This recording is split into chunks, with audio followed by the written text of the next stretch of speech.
নমস্কার।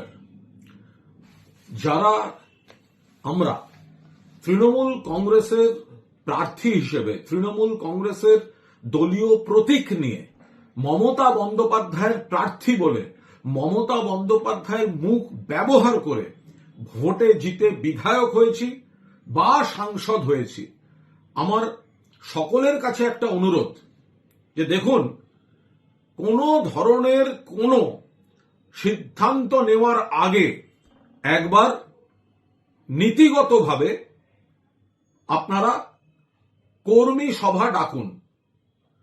কারণ আমরা যারা জিতেছি, আমরা একা জিতিনি, আমরা নির্দল নয়।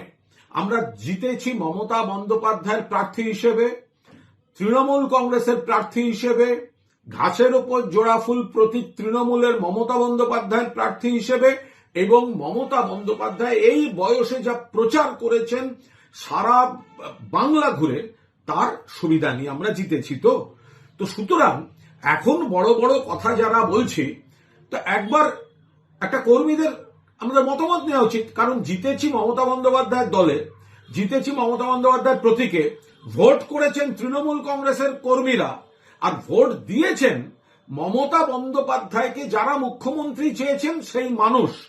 মাঝখান থেকে আমরা ভোটের পর বিরোধী দলে এসেছি, এখন সবার বিলম্বিত বিবেক জাগরণ হচ্ছে। তো যদি দল খারাপ হয়, যদি দম বন্ধ হয়, আমাদেরও কিছু বক্তব্য আছে, 100% আছে, অভিযোগ আছে, কিন্তু ভোটটায় আমরা বিরোধী পক্ষে আসার পর এখন কথা কেন? যদি দল খারাপ হয় আপনি কেন প্রার্থী হয়েছিলেন? কেউ আপনাকে বলেছিল? তখন তো মমতাদির সঙ্গে ছবি, অভিষেকের সঙ্গে ছবি, কয়েকজনের পুরনো ইন্টারভিউ, এই ভোটের মুখে কি সব প্রশংসা মমতা বন্দ্যোপাধ্যায়কে, অভিষেক বন্দ্যোপাধ্যায়কে। তারা আজকে শুনুন, আর একটা কথা বলি, একটু ভগবানে বিশ্বাস রাখবেন। যারা অন্য ধর্মের আল্লাহকে শ্রদ্ধা করেন, আপনারা সবাই একটা জিনিস শুধু মনে রাখবেন, যে আপনাদের দাঁড় করিয়েছে, যার পরিচয় দাঁড়িয়ে আছেন, এখন তো শুনছি নাকি দু একজন এতখানি কথা বলছে যে আমরা আসল দল, প্রতীক পর্যন্ত নিয়ে নেব। দেখুন, সংখ্যাতত্ত্বে এবং অন্য একটা রাষ্ট্রশক্তি যদি পেছন থেকে আপনাদের পুলিশ প্রশাসন দিয়ে মদত দেয়, তাহলে অনেক কিছু করা যায়।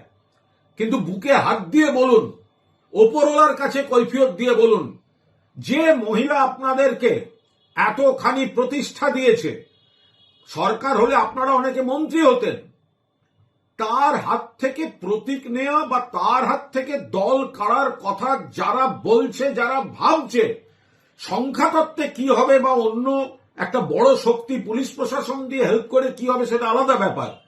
আপনি বুকে হাত দিয়ে ভাবুন, ওপরওয়ালা কোনোদিন ক্ষমা করবেন না। এটা এত বড় বেঈমানি, এত বড় বিশ্বাসঘাতকতা, এটা ওপরওয়ালার আশীর্বাদ নেমে আসবে। ওপরওয়ালার আশীর্বাদ নেমে আসবে যদি আপনি বিশ্বাসঘাতকতা না করেন, যদি আপনি মূল্যবোধ, দায়বদ্ধতা দেখান, কৃতজ্ঞতা দেখান মাননীয় নেত্রীর প্রতি। অসুবিধা থাকলে, ক্ষোভ থাকলে 100 বার বলবেন, কিন্তু ওপরওয়ালা আশীর্বাদ নয়, অভিশাপ দেবেন। যদি যিনি সৃষ্টি করেছেন, আমরা আজকে বিধানসভার ভবনটায় যেতে পেরেছি আমাদেরকে এমএলএ করেছেন বলে মমতা বন্দ্যোপাধ্যায়, আমরা সংসদে যেতে পেরেছি, সংসদে মমতা বন্দ্যোপাধ্যায় সাংসদ করেছেন। আজকে আমরা বলছি দল কেড়ে নেব, সিম্বল কেড়ে নেব। মায়ের কাছ থেকে কেড়ে নেবেন যেটা দলটাকে জন্ম দিয়েছেন, যার স্ট্রাগল থেকে জন্ম হয়েছে। হ্যাঁ, তার মধ্যে ঝগড়া হতে পারে, বিভেদ হতে পারে, সব হতে পারে। ওপরওয়ালা ক্ষমা করবেন না। আর যদি এত বড় নেতা হন আপনারা, এত বড় বড় কথা, অন্য দলের মদত নিয়ে বড় বড় কথা না বলে প্রতীক অন্য তৃণমূলের প্রতীকে মমতাদির ছবি দিয়ে জিতেছেন, তৃণমূলের কর্মীরা ভোট করেছেন, মমতাদিকে যারা ভালোবাসেন তারা আপনাকে ভোট দিয়েছেন। আপনি একা একা ডিসিশন নেওয়ার আগে যদি ক্ষমতা থাকে, প্রত্যেকের এলাকায় কর্মী সভা ডাকুন। কর্মী সভা ডেকে মানুষের মতামত নিন। আপনার এই বিশ্বাসঘাতকতা যদি মানুষ অ্যালাউ করে, করবেন, কিন্তু মানুষের মতামত নিন।